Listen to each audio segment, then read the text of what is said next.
अस्सलाम वालेकुम। इन्फिनिक्स का X655 है, मॉडल नंबर का नहीं पता लेकिन सीरियल नंबर इसका ये है। तो कस्टमर मेरे पास लेके आए, उनका कहना ये है कि हम पैनल लगवाने गए थे और पैनल तो लगा नहीं है, सेट डेड हो गया। चलता हुआ मोबाइल लेके गए थे उनके पास, पैनल टूटा हुआ था, पैनल चेंज करवाने गए थे इसका, तो वो सेट डेड हो चुका था इसका। तो वो कहते हैं पता नहीं उसने क्या किया क्या नहीं किया। तो मैंने बोर्ड को बाहर निकाला और चेक किया कि क्या मसला हो सकता है, देखते हैं। तो मेरी नज़र में ये बैटरी कनेक्टर गुजरा। इन्फिनिक्स टेक्नो के सेटों में अक्सर ऐसा होता है कि अगर आपकी आईडी लाइन ब्रेक हो जाए या थर्मल लाइन में कोई मसला आ जाए तो ये सेट ऑन नहीं होता। तो आपने रेड प्रोब को ग्राउंड कर लेना और ब्लैक से आपने इसको चेक करना है रीडिंग आ रही है कि नहीं। दोनों पे आ रही है, प्रॉपर आ रही है, लेकिन ये देखें इसका पॉइंट टूट चुका है ऊपर से, जो बैटरी के साथ कनेक्ट होता है, तो ये टूट चुका है पॉइंट। तो कुछ भाई कह रहे थे मल्टीमीटर भी समझना डिजिटल, तो ये देखें ये इसका बीप मोड होता है, कॉन्टीन्यूटी मोड भी कहते हैं, बजर मोड भी, 3 नाम है इसके। तो ये इसका 20 DC वो होता है, यहाँ पे हम कूल टेस्टिंग करते हैं बजर मोड पे, और 20 DC पे हम इसकी हॉट टेस्टिंग यानी कि वोल्टेज वगैरह चेक करते हैं। तो चलें सेट को सप्लाई पे, DC सप्लाई पे लगा के चेक करते हैं क्या कंडीशन है। तो इसकी कंडीशन ये है कि ये वोल्टेज तो ले रहा है, स्विचिंग करने से वोल्टेज लेता है, लेकिन 131 पे स्ट्रक हो जाते हैं वोल्टेज पावर बटन को प्रेस करने से। तो मैंने पहले बैटरी कनेक्टर चेंज करते हैं, तो फिर देखते हैं इसकी क्या कंडीशन। मेरे पास न्यू बैटरी कनेक्टर आया था, मैंने वही चेंज कर दिया इसका। अगर आपके पास न्यू ना हो तो किसी पुराने बोर्ड से भी आप उतार के लगा सकते हैं इस बैटरी कनेक्टर को। तो सेट जो है वो स्विचिंग ले रहा था, लेकिन बैटरी कनेक्टर लगाने के बाद देखते हैं क्या कंडीशन होती है। जो मेरे सामने इसकी कंडीशन आई है वो आपको भी हैरान कर देगी और मुझे भी हैरान कर दिया उसने। जैसे ही मैंने पहले इसकी कंडीशन ये थी कि मैं बैटरी पे लगाता था और प्रेस करता था तो स्विचिंग लेता था और स्ट्रक हो जाती थी, लेकिन उसके बाद जब मैंने इसको लगाया तो ऑटो एम्पेयर लेने इसने स्टार्ट कर दी, यानी कि ऑटो एम्पेयर वो भी कुछ हैवी, बहुत ज़्यादा हैवी, ये देखें हैवी एम्पेयर ले रहा है, 1.448 के करीब एम्पेयर ले रहा है। तो यहाँ से ये हीट हो रहा था इस जगह से, तो मैंने बिल्कुल तसल्ली से चेक किया इसको इस जगह। ये देखेंगे यहाँ पे भी भाई ने कुछ किया हुआ है, ऐसे नहीं कस्टमर लेके आया मेरे पास। चलें देखते हैं क्या हुआ है इसके अंदर। तो शील्ड को उतार लेते हैं। शील्ड उतारते वक्त आप बहुत एहतियात से उतारें। कटर जो आपके पास होना चाहिए जिससे आप शील्ड को उतार रहे हैं वो किसी अच्छी क्वालिटी का ले लें। 2-4-500 से कुछ नहीं होता, लेकिन किसी अच्छी क्वालिटी का कटर ले लें। उससे ये है कि आपके ट्रैक मिस नहीं होंगे, आपका काम बढ़ नहीं जाएगा, इस तरह काम बढ़ जाता है। तो ये देखें यहाँ पे कुछ वाटर डैमेज के भी निशान है, और ये आई थिंक ब्लास्ट हुआ है या क्या हुआ है कुछ नहीं पता चल रहा। इस जगह पे आई थिंक ब्लास्ट ही हुआ है कुछ। तो वॉश करते हैं, चेक करते हैं क्या कंडीशन है इसकी। तो ऑटो एम्पेयर एक बात आप याद रख लें, नोट कर लें, दिल में बिठा लें। ऑटो एम्पेयर उसी सूरत में लेता है कि जब आपकी VPH लाइन की में कहीं ना कहीं पे शॉर्टिंग हो।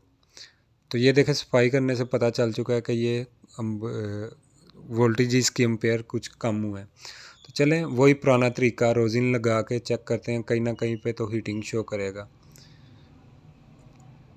चेक करते हैं, इसे डिटेल से चेक करेंगे। तो ये वीडियो मैं रिकॉर्ड बना तो पहले ली है शॉप पे, रिकॉर्ड बाद में कर रहा हूँ क्योंकि शॉप पे कोई ना कोई आया रहता है, कुछ चीप लैंग्वेज यूज़ होती रहती है शॉप, जो कोई आ जाता है या बाहर कोई शोरगुल होता है। तो इस वजह से वीडियो मैं फिर आराम से रिकॉर्ड करता हूँ, वॉइस रिकॉर्ड बाद में करता हूँ और वीडियो वहाँ पे बना लेता हूँ। तो ये देखें यहाँ पे कहीं पे भी कोई भी हीट कुछ भी नहीं हो रहा। हाँ, ये कैप के पास कुछ हीटिंग शो हो रही है, ये कोयल के साथ जो कैप है इस कैप पे। तो मैं दोबारा से इसके ऊपर रोज़िन अप्लाई करता हूँ शक को दूर करने के लिए। अगर आपका शक जा रहा है तो दोबारा रोज़िन अप्लाई करें। तो मैंने रोज़िन अप्लाई किया, चेक किया, लेकिन कुछ नहीं है, यहाँ पे भी हीटिंग नहीं है। तो चलें निचली तरफ देखते हैं, नीचे वाली तरफ चेक करते हैं इसको। तो ये देखें यहाँ पे एक 3 कैपेसिटर लगे हैं, यहाँ पे भी कुछ वाटर डैमेज के निशान हैं, यानी कि जो शॉप वाले भाई हैं वो बेचारे लगता है राह जाते इनके आगे फंस गए हैं, कस्टमर के आगे। सेट में कुछ ना कुछ पहले भी फॉल्ट था, तो उन्होंने कुछ उनसे गलती हुई है, कुछ पहले ही वाटर डैमेज था। तो मैंने क्या किया है, ये हीटिंग कहीं पे भी नहीं था शो कर रहा। तो आप एक बात ज़हन नशीं कर लें कि वीपीएच की जो सप्लाई होती है पूरे बोर्ड में जाती है। तो वीपीएच की जो सप्लाई होती है वो ग्राफिक आईसी पे भी जाती है और लाइट आईसी पे भी जाती है। तो जो इसकी कॉइलें होती हैं वो ब्रिज का काम करती हैं, ब्रिज यानी कि पुल का काम करती हैं। तो वो मैंने दोनों उतार दी कॉइलें।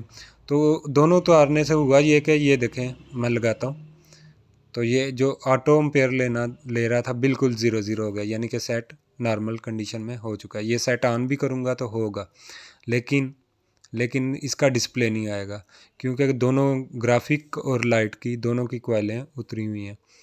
तो कॉइल का काम होता है, ब्रिज का काम करती है ये करंट को पास करती है, बूस्ट करके देती है। ये देखें डीसी सप्लाई पे ऑन हो चुका है, ये सेट बिल्कुल ऑन हो चुका है, लेकिन डिस्प्ले नहीं देगा, बिल्कुल नहीं देगा, क्योंकि कॉइलें इसकी उतरी हुई हैं। तो मैं अब 1 बाय 1 करके कॉइल लगाऊंगा। पहले लाइट कॉइल लगाऊंगा, फिर इसकी रीडिंग चेक करूंगा। अगर रीडिंग शॉर्टिंग आ गई, अगर कॉइल लाइट कॉइल लगाने से रीडिंग शॉर्ट हुई, जैसे पहले था शॉर्ट था तो ऑटो एम्पेयर ले रहा था, तो समझ जाएं इसकी लाइट आईसी ख़राब है। और अगर ना हुआ तो फिर हम ग्राफिक आईसी पे शक कर सकते हैं कि इसकी ग्राफिक आईसी ख़राब होगी।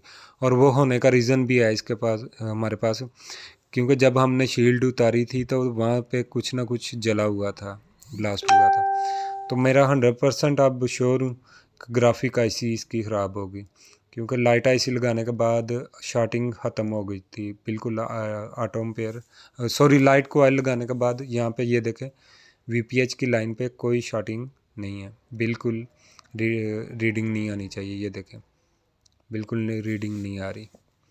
ये इसके 5 कैप लगे होते हैं, 5 कैपों में कहीं पे भी कोई रीडिंग नहीं आ रही। तो ये अल्हम्दुलिल्लाह ओके हो चुका है। तो अब मेरा 100% डाउट जो है वो लाइट ग्राफिक आईसी के ऊपर है। तो वो ग्राफिक आईसी इसकी चेंज करता हूँ। चेंज करने के बाद चेक करते हैं क्या सीन होता है। तो अगर आपको वीडियो पसंद आए तो लाइक और शेयर लाजमी कर दिया करें। वीडियो बहुत मेहनत से बनाते हैं हम, और टाइम निकाल के आपके लिए बनाते हैं। इसमें डिटेल से सारा कुछ बता देता हूँ मैं। अच्छा, अगर आपको लगे कि इसमें मैं कुछ नहीं मिस रह गया और आपने कुछ पूछना है मुझसे, तो आप मुझे कमेंट सेक्शन या मेरे नंबर पे आप रब्ता कर सकते हैं। मैं आप भाइयों को बिल्कुल आप सब लोगों को अपने भाइयों जैसा मशवरा दूंगा और बता सकता हूँ। तो ये मैंने इसकी ग्राफिक आईसी चेंज कर दी हुई थी। तो अब दोबारा इसका पैनल लगा के चेक करते हैं क्या सीन है। ग्राफिक आईसी चेंज करने के बाद कोई शॉर्टिंग नहीं है यहाँ पे। तो मेरे पास इसका पैनल नहीं था, कस्टमर का एक मोबाइल पड़ा हुआ था, उस पर भी यही पैनल लगा। तो उसका पैनल उतारना क्या है, उसी के बोर्ड में चेक कर लेते हैं ऑन हुआ है कि नहीं हुआ। तो मेरा बेसिकली मकसद ये होता है वीडियो बनाने का, 10 से 12 मिनट के अंदर आपको पूरे से पूरा जो होता है सर्किट थ्योरी वो सारा कुछ समझा सकूं। अगर आपने मेरी 10 से 12 मिनट की एक वीडियो देख ली है तो मैं इस बात के दावे से कह सकता हूं कि आपसे सेट जो बनने आए, डेड सेट हो या ग्राफिक वाला सेट हो, वो आपसे इंशाल्लाह ज़रूर बन के जाएगा, यानी कि रिपेयर हो के जाएगा, ऑन हो के जाएगा, या कोई भी फॉल्ट आए वो हो के जाएगा, अगर आपने ये मेरी वीडियो को पूरे गौर से देख लिया। इस वीडियो में बेसिकली 2 मसले थे। एक तो ऑन नहीं था हो रहा, डेड था। अगर ऑन हुआ है तो ग्राफिक्स नहीं आ रहे। ये देखें अभी भी नहीं ग्राफिक्स आए। मैंने आईसी तो चेंज कर दी थी लेकिन अभी भी ग्राफिक्स इसमें नहीं आए। तो फिर से एक दफ़ा आईसी एक और मेरे न्यू होती है मेरे पास, एक और आईसी चेंज करके चेक कर लेते हैं क्यों नहीं ग्राफिक्स आ रहे। इससे पहले भी मेरी एक यूट्यूब पे वीडियो है इन्फिनिक्स के रिलेटेड, वो भी वाटर डैमेज सेट था, उसका पहले डेड था और डिस्प्ले भी नहीं था आ रहा।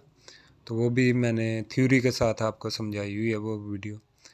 अब दोबारा से इसे चेक करते हैं। ये देखें इसके वीपीएच जो ग्राफिक लाइट कोयल है, सॉरी ग्राफिक की कोयल है, उस पर इसके वीपीएच बन रहे हैं।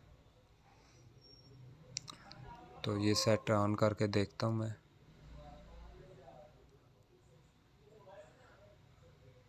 सेट ऑन करके इसके +5 और -5 पहली वीडियो में मैं बता चुका हूँ, डिटेल से बता चुका हूँ। यहाँ पे +5 आने और यहाँ पे माइनस, लेकिन कुछ भी रीडिंग नहीं आ रही। ये देखें कोई भी वोल्टेज नहीं ले रहा यहाँ पे। ये 20 डीसी पे मैंने सेट करके चेक कर रहा हूँ, जो मैंने शुरू में बताया था कि ये इसके डिजिटल मीटर की 20 डीसी पे आप हॉट टेस्टिंग कर सकते हैं इसे।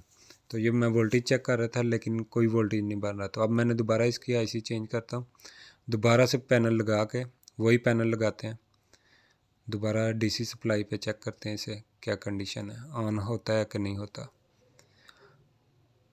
सेट आपको देखने में फ़ॉल्ट छोटे छोटे लगते हैं, बाज़ दफ़ा छोटे ही रहते हैं और बाज़ दफ़ा मामला बढ़ जाते हैं। जैसे कि मेरे आगे ये फ़ॉल्ट आया था कि बैटरी कनेक्टर से ये मामला हल हो जाएगा, मुझे जो लग रहा था, लेकिन मामला कुछ ज़्यादा ही लंबा तूल पकड़ गया। तो ये देखें अल्हम्दुलिल्लाह सेट को मैंने ऑन कर दिया, अल्हम्दुलिल्लाह ये सेट ऑन हो चुका है। तो आपको अगर बेसिक नॉलेज है, पूरा नॉलेज है, थ्योरी पूरी पता है बोर्ड की, कौन सी लाइन कहाँ पे जाती है, शॉर्टिंग कहाँ से हो सकती है, कैसे करना है काम को, कहाँ पे वोल्टेज देने हैं और कहाँ पे अपने आप शॉर्ट किलर यूज़ कर सकते हैं, कहाँ पे नहीं करना, तो ये अगर आपको बेसिक नॉलेज इसका सारा है तो आप कोई भी सेट बना सकते हैं इंशाल्लाह। तो अगर आप ये बेसिक नॉलेज लेना चाहते हैं तो आप मेरी वीडियो लाजमी लाइक शेयर करें।